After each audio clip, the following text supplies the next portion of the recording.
You know, there is real power in telling people how you feel. It's literally that simple. Spiritually, being open and honest about what you're feeling, what's going through your mind is very freeing, and it actually connects people. When you feel comfortable enough to speak your truth, you stop fighting yourself.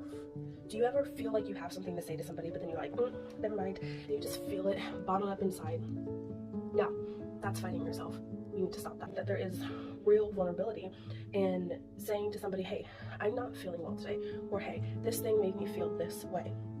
That's powerful. When you don't do those things, you are denying your spirit, yourself, the ability to feel heard and grow and connect, not only deeper with yourself, but deeper potentially with another human. And I say potentially because not everybody reacts the way maybe you want them to react or feel like they should react when you tell them how you're feeling. So there's a spiritual benefit to telling people how you feel. But not only is there a spiritual benefit, but sociologically, there is also a benefit where we can cross bridges that maybe we felt afraid to cross before because we were open and honest with people. And it shifts the whole dynamic, especially where you're at. If you work in a corporate setting, sometimes emotional honesty is not always valued because it's not seen as professional. Sometimes people that we're around aren't used to honesty, maybe because they're not fully honest themselves, or they didn't grow up in an environment where being super emotionally vulnerable was welcomed.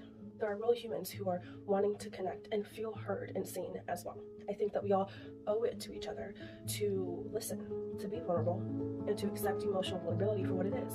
Humans trying to connect with another human. We play nice, we smile, we avoid. And when we do that, we avoid the chance to really deepen your connection with someone, to feel heard, to get what you want.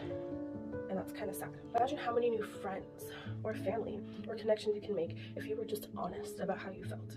I consider myself a very emotional, empathetic person. I pick up vibes all the time, whether or not they are accurately correct. My soul can feel those things.